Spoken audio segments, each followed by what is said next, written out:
On the evening of March 13th, 2013, white smoke rose from the chimney of the Sistine Chapel in the Vatican, and 1 billion Catholics worldwide held their breath. When 76-year-old Argentine Cardinal Bergoglio stepped onto the balcony of St. Peter's Square in Vatican City. Peter's Basilica, as Francis, his first words broke a millennium of tradition. "Good evening." This neighborly greeting foreshadowed a storm that would upend the Vatican's conventions.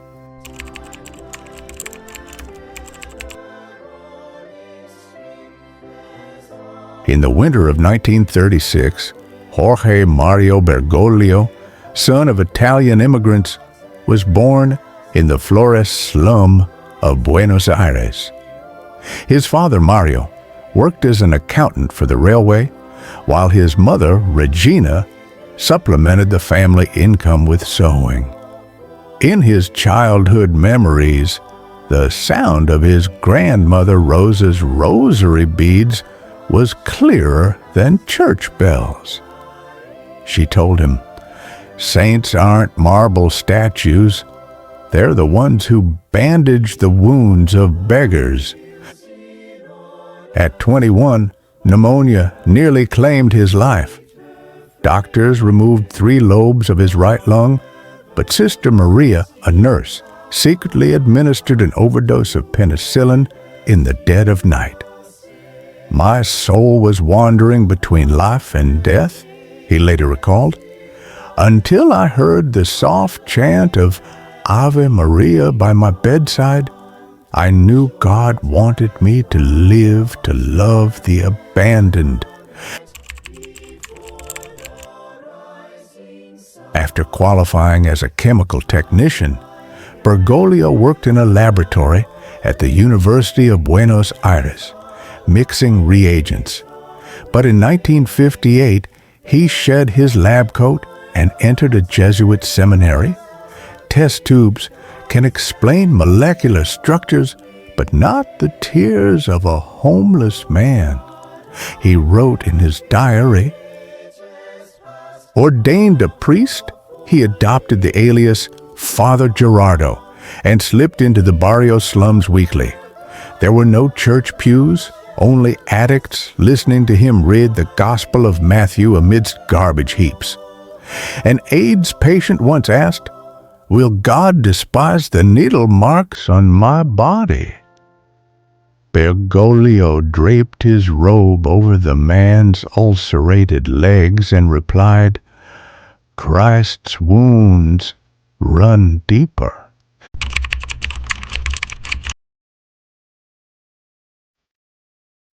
During Argentina's 2001 financial crisis, Cardinal Bergoglio, clad in red robes, shocked the Vatican with 3 bold moves. He opened all churches to shelter the unemployed, pawned the bishop's residence to fund vocational schools for the poor, and lambasted politicians in Congress.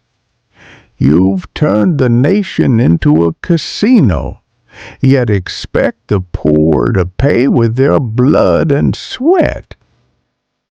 His residence lacked heating, warmed only by a coal stove in winter. Visitors often found him wearing worn-out shoes with a wooden cross carved by slum children on his desk. "Luxury is the leprosy of faith," he told his aides. "If Jesus came today, he'd sleep in a subway station."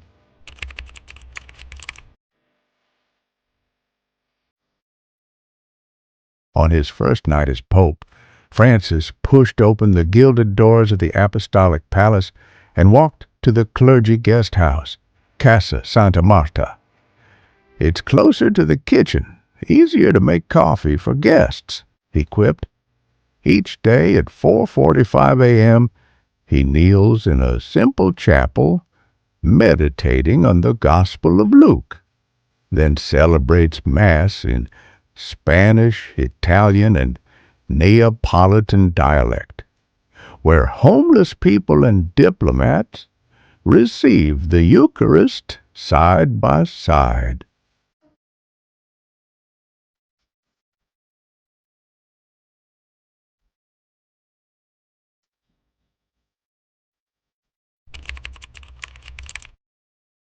Each of Francis's breakthroughs has sparked fierce controversy.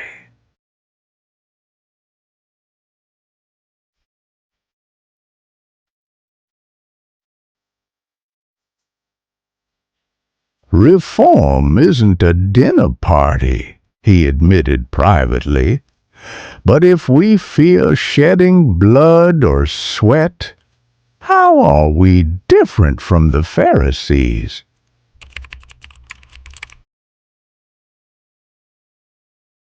The blue and red jersey of San Lorenzo hangs on his bedroom wall. On the night of the 2014 World Cup final, he called the Argentine team's locker room, "Don't be lone heroes. Be like St. Paul's members of one body." The next day, he celebrated Mass in a blue and white striped shawl as 100,000 people sang, "Don't Cry for Me, Argentina." 6th birthday, Francis sat alone on the steps of Casa Santa Marta, his knees swollen from arthritis. Yet he refused a bulletproof car. A pope isn't a superstar, just an old man who needs confession, he told reporters. In the distance, a teenager from the Amazon awaited his blessing for a wooden carving inscribed with an ecological sinner's list. This legend keeps answering one question. When faith and power collide, who has the courage to shed the purple robe and embrace mud-stained humanity? The answer may lie in his favorite Argentine proverb,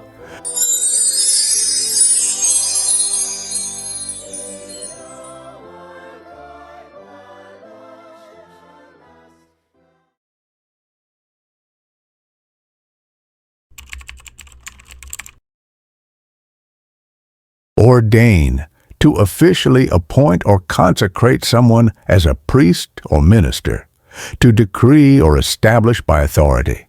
Pew, a long bench with a back used for seating in a church, ulcerated, affected by, or having an ulcer, an open sore on the skin or mucous membrane. Clad, dressed, or covered in a particular way, e.g., clad in armor.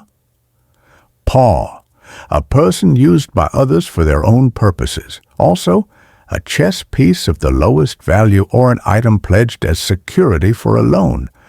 Lambasted, criticized, or scolded harshly and publicly. Leprosy, a chronic infectious disease causing skin lesions and nerve damage, historically stigmatized.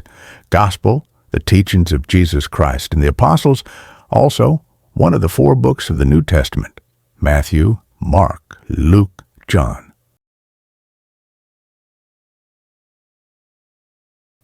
Eucharist, a Christian sacrament commemorating the Last Supper, involving consecrated bread and wine, also called Holy Communion. Pharisees, a Jewish sect in ancient times known for strict adherence to religious laws and traditions, often depicted as opponents of Jesus in the New Testament.